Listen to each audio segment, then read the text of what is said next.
होती। दिनेश जी, मेरे कई मित्र हैं, कई मित्रों को ये परेशानी होती है कि साहब बाकी तो सब ठीक है, लेकिन ऐसा लगता है कि अगले जन्म में क्या होगा, अगर मुझे सम्मेशन नहीं मिला तो अगले जन्म में क्या होगा। मैंने कहा ऐसी चिंता करोगे तो सम्मेशन होगा ही नहीं, क्योंकि ये भय रखने वालों को धर्म थोड़ी होता है। निर्भय बनो, निशंक बनो, अंतरंग से निर्णय करो कि मैं भगवान आत्मा हूँ, मैं बिल्कुल भगवान हूँ, मेरे में कोई कमी नहीं है, मेरे कोई भाव नहीं होते। और ये बातें जब तक तुम्हें अंतरंग से सच्ची नहीं लगेंगी, गप्पे लगेंगी, तो वे तब तक कुछ होने वाला नहीं है। आचार्य हमसे कितनी बड़ी बात कह रहे, सोचो तो आचार्य अमृतचंद देव कितनी बड़ी 1000 वर्ष पहले ये बात कह रहे हमसे कि भाई तुम्हें क्रोधादि भाव में निशंक प्रवृत्ति नहीं करनी है, क्रोधादि विकारी भाव को अपना नहीं मानना है, उसके कर्ता भोक्ता नहीं बनना है कि साहब वो क्रोधादि विकारी भाव हमारे अंदर तो होते हैं, हम नहीं करते तो कौन करता है। आचार्य कहते हैं वो तुम नहीं करते, वे अपनी योग्यता से होते हैं, एक बात। और दूसरी बात, वो जो पूरब में कर्म बंधा था, जो तुमने अज्ञानता से बांधा था, वो उदय में आता है, वो निमित्त है। तो साहब अब क्या करें, हम क्रोधादि विकारी भाव करना नहीं चाहते। तो आचार्य कहते अगर ऐसा सिस्टम होता कि हम क्रोधादि विकारी भाव करना नहीं चाहते और वे होना बंद हो जाता, तो फिर हमें कुछ समझाने की जरूरत ही नहीं थी। आचार्य हमसे ये नहीं कह रहे हैं कि तुम क्रोधादि विकारी भाव में लगे रहो, जो हमें रास्ता यही बता रहे हैं कि बेटा हम तुम्हें यही तो समझा रहे हैं कि जो क्रोधादि विकारी भाव, जो अज्ञान भाव डायरेक्ट अभाव नहीं कर सकते तुम, भाषणबाजी से अभाव नहीं हो सकता। बोलो अनुरंजन जी, क्रोध बुरा है कि अच्छा? संजीव जी बैठे हैं, संजीव जी आवाज आ रही है, क्रोध अच्छा है कि बुरा? बुरा है ना साहब। तो आचार्य कहते हैं कि छोड़ दो, जब बुरा है तो छोड़ दो ना। अरे हमारा बच्चा पैदा नहीं होता 5 साल का और सबके सब बोलने लगते हैं कि क्रोध बुरा है, क्रोध बुरा है। तो 5 साल की उम्र में जो बात तुम्हें समझा दी गई, अब 55 साल के बूढ़े होने को आ रहे हो, तो अभी क्रोध करना छोड़ क्यों नहीं देते हैं साहब? आप भी मजाक करते हो, ऐसे थोड़ी छूटता है। मान करना छोड़ क्यों नहीं देते, मायाचारी करना छोड़ क्यों नहीं देते, लोभ कसाय छोड़ क्यों नहीं देते? ये मजेदार बात है, वो भाषण देने से नहीं छूटती,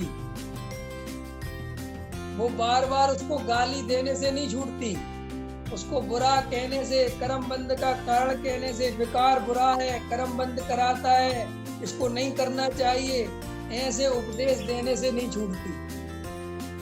आचार्य कहते हम तुम्हें अगर असली में कसाय छोड़नी है तो हम तुम्हें रास्ता वो ही बता रहे कि क्या रास्ता है, कि उसे अपना मानना छोड़ दो।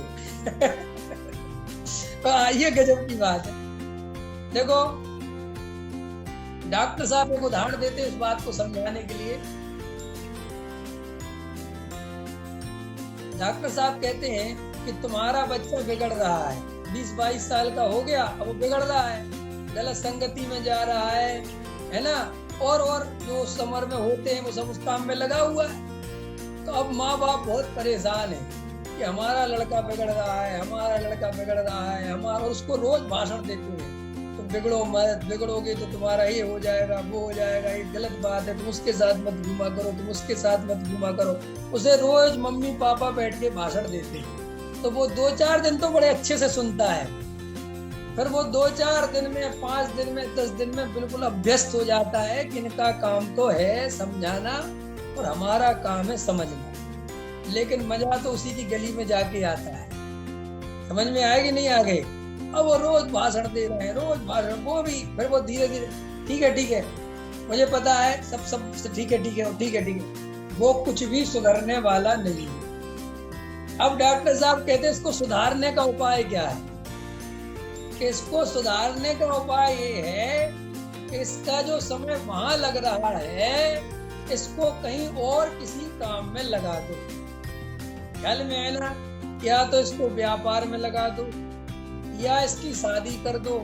ख्याल में है ना? जो कुछ उसको व्यस्त कर दो, तो अपने आप ही उन लोगों के पास जाना बंद कर देगा, अपने आप ही सुधर जाएगा, तुम्हें कुछ करने की जरूरत नहीं है। सुधारने का यही उपाय है। ऐसे ही हम कितने ही क्रोध मान माया लोग को गाली देते रहे, कितने ही प्रवचन सुनते रहे, कितने ही हमें समझाते रहे चरणान योग वाले बैठ बैठ के कि इसमें इतना पाप, इसमें इतना पाप, इसमें इतना पाप, इसमें इतना पाप, इसमें इतना पाप, कितने ही तुम्हें वर्तमान योग के कहानी किससे सुनाते रहे तो साहब ये करोगे तो नरक चले जाओगे, ये करोगे तो ये हो जाएगा, ये हो जाएगा, ये हो जाएगा, ये हो जाएगा। लेकिन अंतरंग की परिणति, अंतरंग बदल की जो बदलने वाली है वो बदलती नहीं है। और वो थोड़ी देर के लिए भावुकता के कारण बदल भी जाए तो वो बदली हुई नहीं है। पूछो क्यों? कैसे बताता हूँ कि द्रव्यलिंगी मुनि ने कितनी परिणति चेंज कर ली कि नहीं कर ली तिलक जी? द्रव्यलिंगी मुनि ने अपनी परिणति कितनी चेंज कर ली कि वो मुनि बन गए और 9वें ग्रेविक चले गए। लेकिन टोडामल जी साहब कहते हैं कि वो परिणति तो चेंज हुई लेकिन अभिप्राय चेंज नहीं हुआ।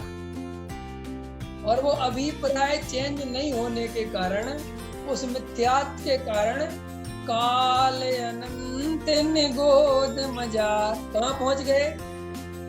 काल अनंत के लिए कहाँ चले गए? वापस निगोद चले गए।